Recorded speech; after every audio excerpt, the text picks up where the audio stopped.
60s, so that was nearly 50 years ago.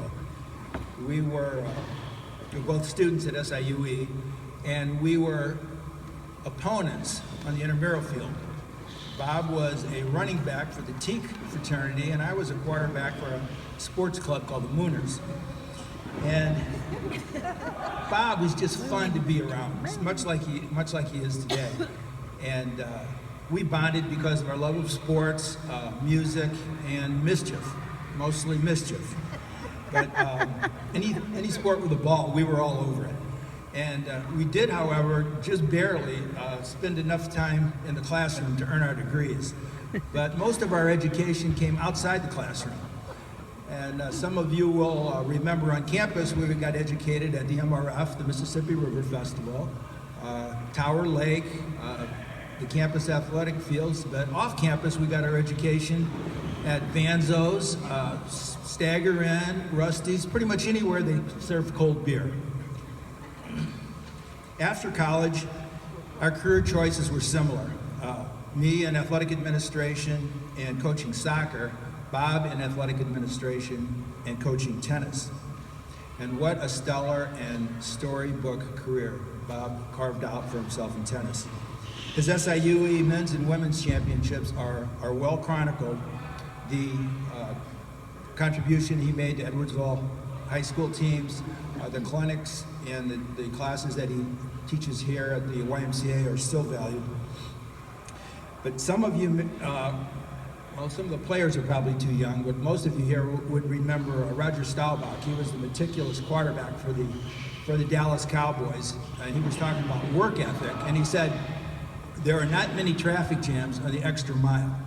And Bob has been there and done that. He's been in the passing lane in the extra mile, and Bob, thank you for going the extra mile.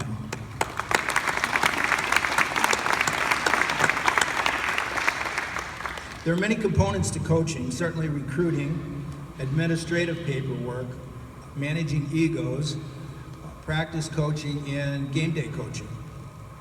I believe that Bob has been a teacher and educator as much as a coach.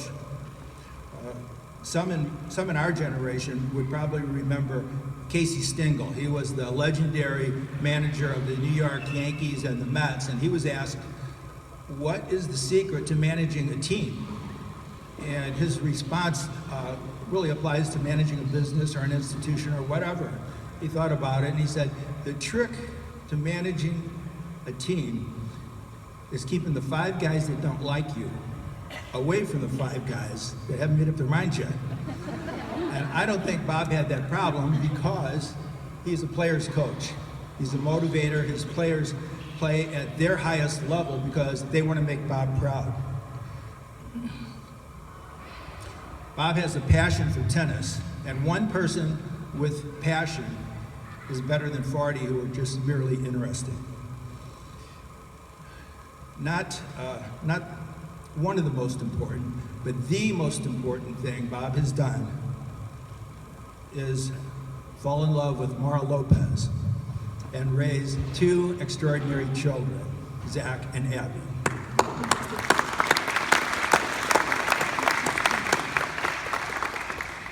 My wife and I joined the Meyers family and a group of other friends in Williamsburg, Virginia, on the campus of William and Mary, and Bob was inducted into the National Women's Tennis Hall of Fame. And a national honor like that is humbling, but I think Bob would agree that the most rewarding feeling is feeling the love, respect, admiration, and appreciation of folks in your own home community. And to rebut the saying that's used a lot, it's not whether you win or lose, it's how you play the game. Well, if it's not whether you win or lose, how come they keep score? And Bob, we will be keeping score. It's a love match between you and your community. Bob and Mitch are godparents to our youngest son, Kyle, and I call Bob my blood brother because we've been so tight over the years, and I consider him one of my dearest friends. And I hope the feeling's mutual, but I know of at least 30 other people that consider Bob their best friend, and that's because he has this uncanny ability of when you're talking to him, he makes you think that you're the most important person in the room. So I'll leave you with one final thought. At the end of the day, it's not about what you have or even what you've accomplished. It's about who you've lifted up, who you've made better. It's about what you've given back. So join me in honoring who his bandmates called the Prince of Madison County, but my friend, your friend, Bob Meyers.